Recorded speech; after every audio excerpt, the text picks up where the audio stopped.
There we go. Okay, welcome. Welcome to Friday Facts. So excited to be with you all, and I'm excited to be with our guests, but I do want to do a quick shout out of appreciation to all of you who joined the joining our voices, envisioning the future of serious illness care. Our third annual virtual symposium was last week. It was great. Had really great sessions. They will be posted, the recordings on our website. I'm excited to share those. We had the largest participation yet.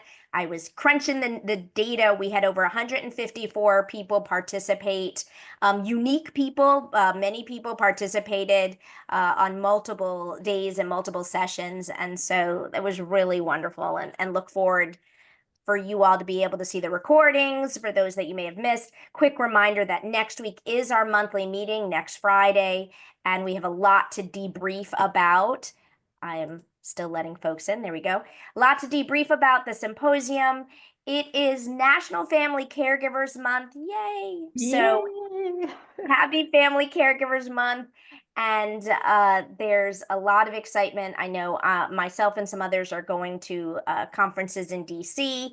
We have the NCIOM meeting on the 21st. So there's going to be lots of ways to come together and talk about long-term care and serious illness and caregiving of both family caregivers. And then today we're also going to talk about professional caregivers in the serious illness space, the disability space.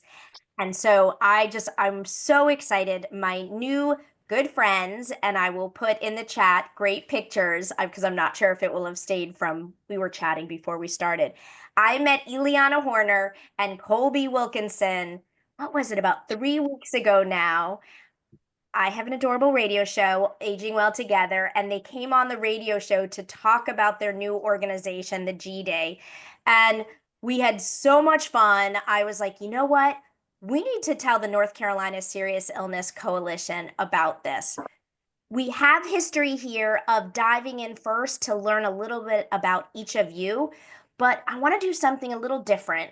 First, I want you just to explain what the G Day is, and then we'll take a step back and have you each tell us about yourselves and how you got connected. And Eliana's already laughing. It is wonderful to be on the discussion end with Eliana because she just emits so much smiles. We couldn't stop laughing and giggling, and I have a feeling this might be the same.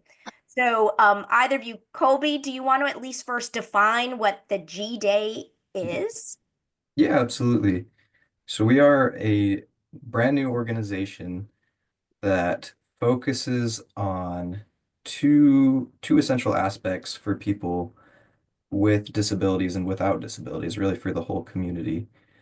We create events that promote inclusivity, and then we also have started a vocational program of supported employment so that people with disabilities can have one-on-one job coaching, get job experience, and contribute to our community.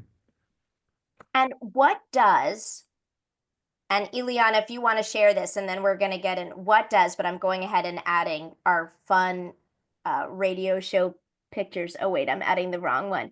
What does the G Day stand for? It stands for the door day.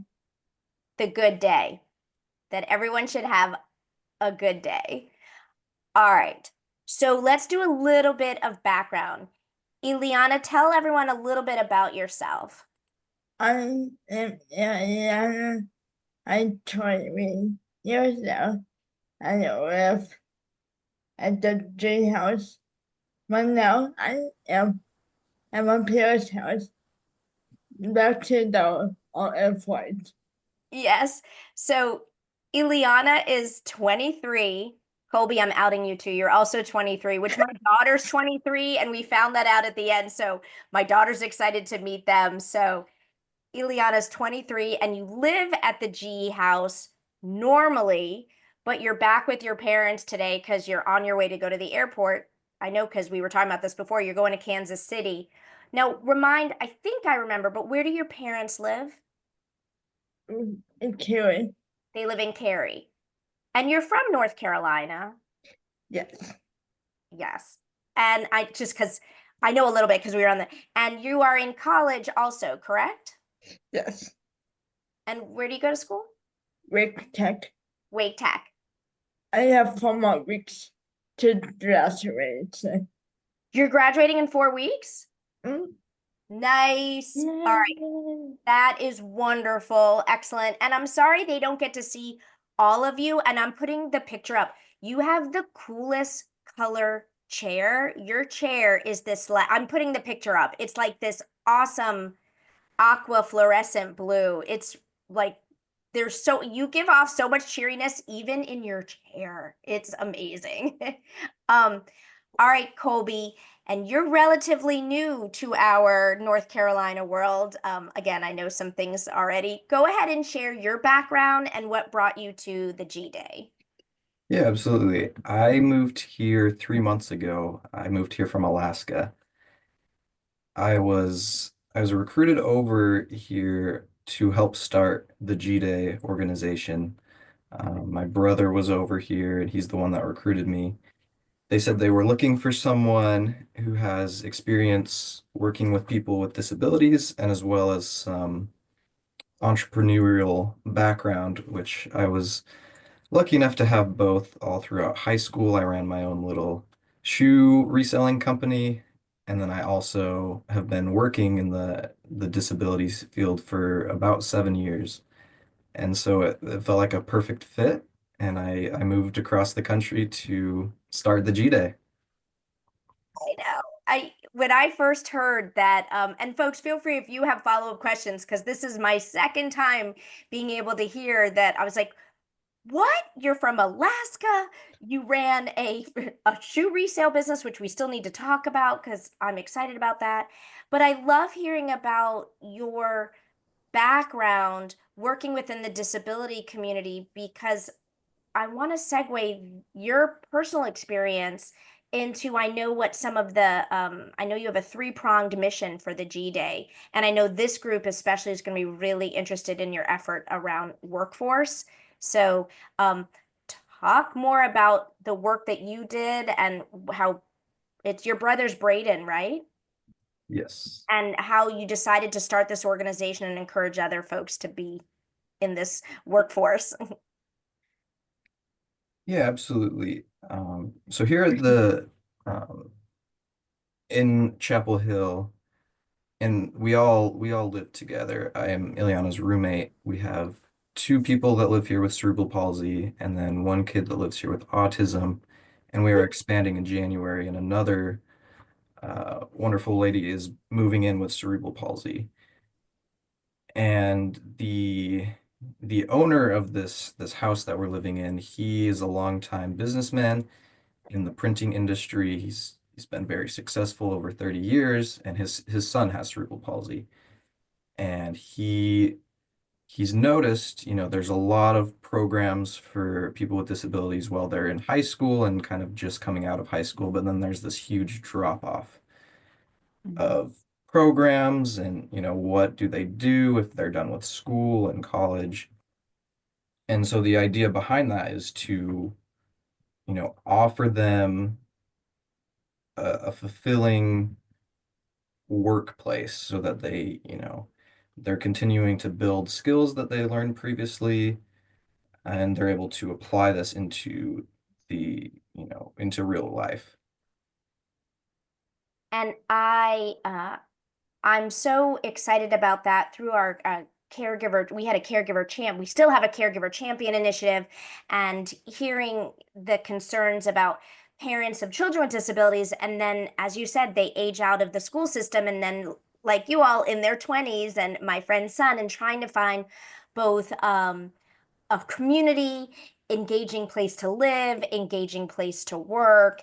And so I love that you have come together in the family that really helped to move forward the organization and the house. So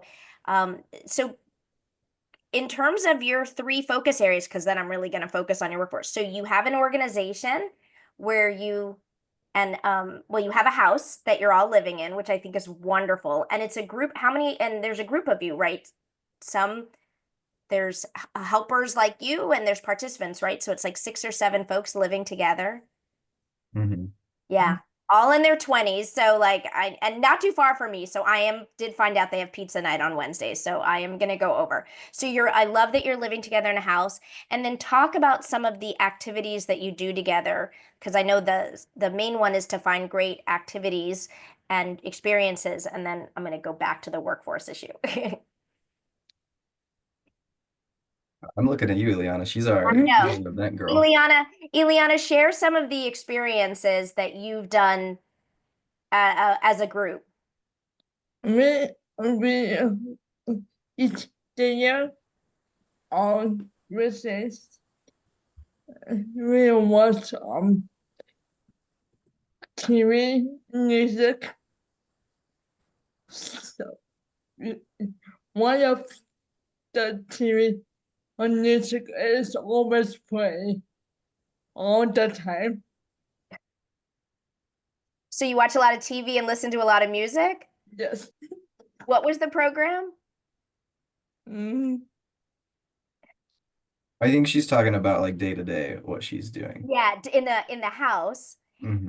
I know, I got that. So yeah, it sounds like it's a lot of fun in the house. And so those of you near the Chapel Hill area, we can go and join that. But I know that you also go on a lot of outings together. And if you go to the website, which is www.thegday.org, correct? Did I say that Yes. right? Okay. There's lots of gallery pictures, and Eliana, you are all over that gallery. So talk about some of the big programs that the outings that you do together. we with the first 3 day fete was at a volleyball game. Yes, the volleyball game. The couple weeks ago, we went to the state fair. Hmm. The state fair. I heard that was a big outing. There was a lot of you, right? How many? 40 people. 40 people. Yes. Yeah, these are big groupings that go out. Anything else? 'Cause then I'm gonna ask. Yeah, I'd like to touch on that a little bit. We've hosted two large events, and for these events we really go all out. Like for the volleyball game, it's not just attending a UNC volleyball game. We had a huge tailgate before. Everybody got shirts, custom made shirts with the G-Day logo on them.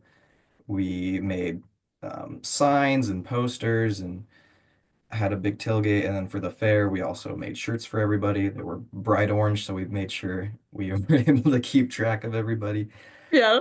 Um, and now we're like really focused on creating more opportunities. We've gotten such great feedback from our participants on these events. I actually wanted to share a quote from one of our participants, if that's okay. Sure. We do a member of the week, and so we highlight a G-Day member, someone that's attended our events. And I asked Oh, him, no. how has the G-Day impacted your life? And he said, it's had a huge impact on me by helping me with motivation to attend events like volleyball and the fair. I often have fun and rewarding experiences at events in the community, but when I haven't expected to attend with anyone I knew and felt good about, or haven't had a specific goal in mind when attending, I generally haven't attended. And that was really awesome to me to hear that. That's kind of our goal is we want to be able to help people feel comfortable and included at these awesome events. There's so many events in this area, so many things that we can do, and people just need to have that community and that sense of comfort to get out of the house and attend these events. I'm so glad you mentioned community, because that was going through my mind, that you've really created this community. And as I know that we've talked about, a community of folks with a range of abilities and differences. And Eliana, besides being a participant, besides living at the G House and going to college, you also are one of the organizers of the G House, because you shared you have a position with them. And it helps to expand that community. I didn't know if you want to share a little bit about what you do and how you bring others in. I am the outreach coordinator. Hmm. That means I say I want the people emails Hmm. and talk to people. And you bring them in. So we had talked about your community outreach work. You have brought in a ton of, it's mostly college students, right? Are they Yes, UNC students? yes, Because you're nearby UNC, and there's a whole bunch, right? You have UNC, you have Duke, but you have Wake Tech, you have Durham Tech in the area, you have NC Central, uh, A&T. But where are most of your student partners and community members coming from right now? yes. UNC. And that makes the most sense. It actually links to a question that came in the chat. Because you're in Chapel Hill, you have a great link to UNC students and bringing that community together. Besides, even though it's so, I don't want to say besides creating community, which is so important, you have two big issues that are issues that are near and dear to our coalition, really looking at structural issues, looking at issues. I want to talk first about housing, and then I want to talk about the workforce and staffing. And the question came up about whether there are plans for expanding to additional homes because housing is such a huge need. Housing is a huge need, and affordable housing, but especially housing that's accessible and provide support within the disability community and the aging community that I do a lot of work in. But talk about your work doing some innovative housing.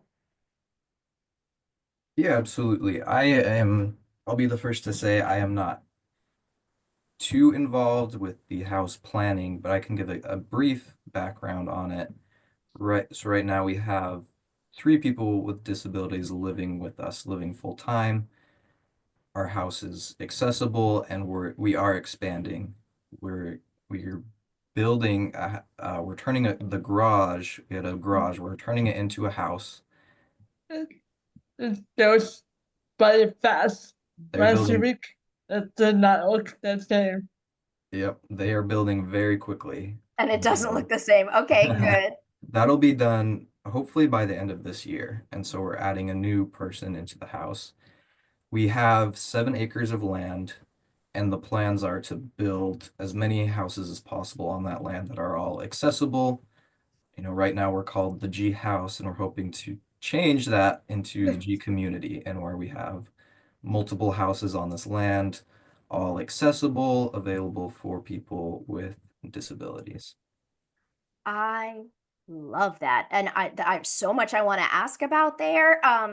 And there was a question about the participants, what kinds of disabilities, and there was a specific question whether you help folks that have anxiety disorders, would they be able to move in? Um, and Yocasta just added, yeah, I hope that's okay because you put it in the chat. She's looking for a community for her daughter. So maybe I'll put that also in a general. How do people find you and how do you decide who can be that, as you said, you're building for one more person, maybe hopefully other houses. How do you decide who would be a good fit? That's not up to me, honestly. I'm Eliana's actually laughing. Eliana, is it up to you? No. so we have two housing specialists, and they're the ones that do all the outreach. They have people over for dinner at their house to explain the G House's mission and just make sure it's a good fit for everybody. Um, and I noticed on the question, Costa, you said your daughter's 34 and she's a graphic designer, which we could definitely work with in the future. Oh, which reminds, thank you, because talk about you also have hello, because you shared you're an entrepreneur. There's a whole revenue, there's a workforce component. And I want to talk about the other side of workforce, but talk about your hustle, your revenue generating hustle. Thank you. Speaking of graphic design. Yeah, so we partnered with a printing company, and so what we do is we create custom products for people who who want to give gifts. We create merchandise for local companies. We recently partnered with Purple Bowl, B3 Coffee, Esteemed Coffee. We are now going to create all of their merchandise, which is really exciting. And we do that through our supported employment program. So I'm a job coach, and right now I'm coaching one-on-one with an individual with autism, and he creates these products, and we are looking to expand that to create more job opportunities for people with disabilities. So, yeah. And we saw that I misunderstood the chat. The question was actually not about housing, but was about adding folks in with the activities. So it sounds like you and Yokasa should have a conversation about, especially with the graphic design, with the work that you're doing, as well as with the activities. We'll make sure you have the email address. I'll connect the two of you, and also you can connect right through thegday.org. So that's wonderful. I want you to talk now because just because I know that workforce and the direct care workforce, and in terms of your third mission, I know the third leg of your mission, which is really to encourage more folks to go into this field. I don't want to put the words in your mouth, but Colby, if you can speak a little bit to that, uh, because I know it's exciting. It's funny, I know things, but I'm trying not to speak for you. So Yeah, that's one of the main ideas of our large events that we host is we've reached out to a lot of local UNC students and asked them to be volunteers for these events. And with them, they're able to see like, wow, I can really get paid to hang out with someone at the state fair. I Yep. can really get paid to go to a volleyball game and have fun. And we're just showing them through hands-on experience that being a direct support professional is awesome. It is super fun. And what better way to show them by having them engage in these events rather than, just telling them and complaining that there's a shortage. We really want to be hands-on with that approach. And I love that. And because we talk so much about the caregiving, the shortage of direct caregivers, and how we need to encourage more, I love that you and your brother took your own experiences and created an organization to show more young people, especially, and young people, I say meaning in their 20s and teenagers, to come and learn about what it's like to be a direct support professional. I'm used to it from the aging space where I've been in, for a long time, but I love that you're doing it within the disability community. And you yourself, Colby, you are a trained professional, direct support professional. That is your job, correct? Yeah. Right. Yeah. Yeah, And and Ileana has exciting news yeah, about that. We have a first DJ volunteer become a DSP. so that's amazing. You just started and you already have real stats, just to make sure. So their first volunteer has now become a professional direct support, a professional DSP. And so exactly, and you have only been around for a little while, right? 2 months now, yeah.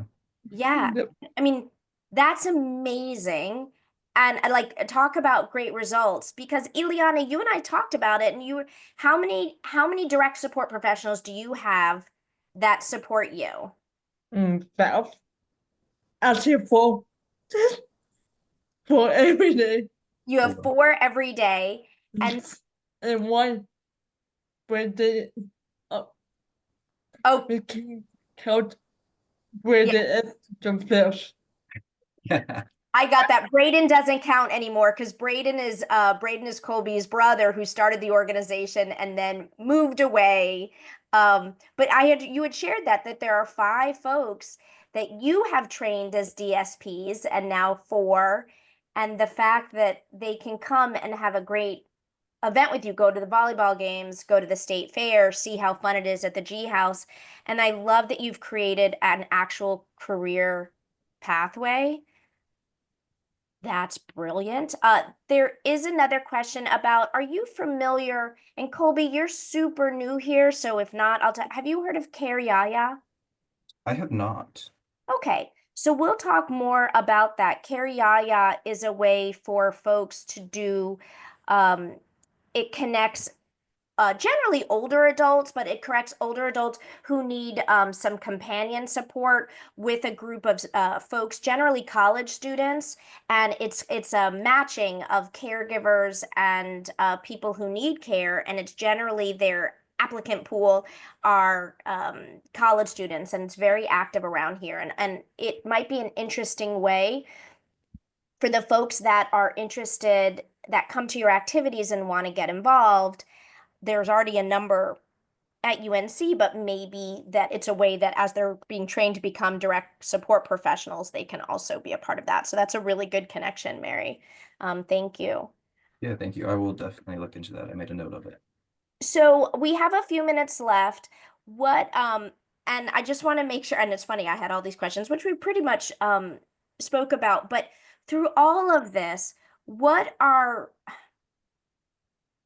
the messages you're trying to send to the rest of the world? I had a question about myths you're trying to overcome, but and challenges, but really through your different efforts that you're doing, what is it that you're trying, the messages that you want other people to hear?